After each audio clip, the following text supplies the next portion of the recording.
আসসালামু আলাইকুম বন্ধুরা।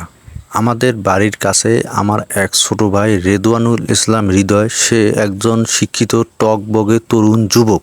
এই ছোট ভাই নতুন একটা উদ্যোগ নিয়েছে, সেটা হচ্ছে তার বাড়ির সামনে একটা পুকুর আছে। সেই পুকুরটা আগে লিজ দিয়েছিল অন্যান্য লোক নিয়ে, সেখানে মাছ চাষ করেছিল। যেহেতু তার অনার্স শেষ পর্যায়ে, তাই সে এখন বেকার বসে না থেকে তার পুকুরটা অন্যকে লিজ না দিয়ে সে এখন মৎস্য চাষ, বিভিন্ন ধরনের হাঁস মুরগি আর বিভিন্ন ধরনের কাজকর্ম এই পুকুরের মধ্যে করে থাকবে। আলহামদুলিল্লাহ, তার এই উদ্যোগ দেখে আমার খুব ভালো লাগলো। এবং সে দেখেন ড্যাগের মধ্যে আমার ছোট ভাই সহ সে চুন ভিজাইতেছে, যাতে পরবর্তীতে চুন পানির মধ্যে ছিটিয়ে দিয়ে পুকুরের পানি পরিষ্কার করানো যায়। বর্ষাকালে পুকুরের মাছ যাতে বাইরে যেতে না পারে, তাই সে দিঘির চতুর্দিকে সে জাল দেওয়ার জন্য একটা প্রস্তুত নিতেছে। এবং সেই জাল দেওয়ার জন্য বিভিন্ন ধরনের কাজকর্ম যা আছে তাই তারা করতেছে। দেখেন, জাল যাতে মাটির তলদেশে খুঁড়ে দেওয়া লাগে, সেজন্য তারা জালের জন্য বেঁধে দেওয়ার জন্য বিভিন্ন ধরনের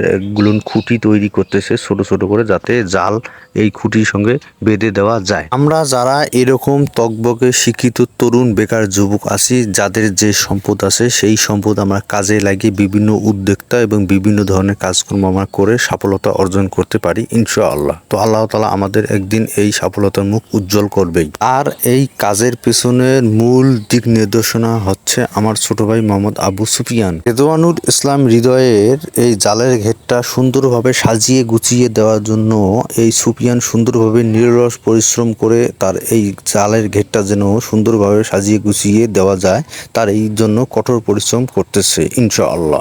এই দিঘির মধ্যে বিভিন্ন ধরনের মাছ ছাড়বে, যেমন বাটা, রুই, মিরকা এবং কার্পু, হাংরি এবং ব্রিগেড, তেলাপি, বিভিন্ন ধরনের মাছ এই পুকুরের মধ্যে ছাড়বে ইনশাআল্লাহ। স্তর ভেদে মাছগুলো ছাড়া হবে। আমরা যারা শিক্ষিত যুবক আছি তারা মনে করি যে মাঠে কৃষকের সঙ্গে কাজ করলে আমাদের মান সম্মান চলে যাবে। তো না, শিক্ষিত লোকেরও মাঠের প্রয়োজন আছে কাজ করার জন্য। তো আমরা যারা এরকম ঘরে বসে না থাকি, বিভিন্ন ধরনের কাজকর্ম এরকম করে আমরা স্বাবলম্বী হতে পারি। তো আমার এই ভিডিওগুলি অন্যদের দেখার সুযোগ সৃষ্টি করে দেবেন। আসসালামু আলাইকুম ওয়া রাহমাতুল্লাহ।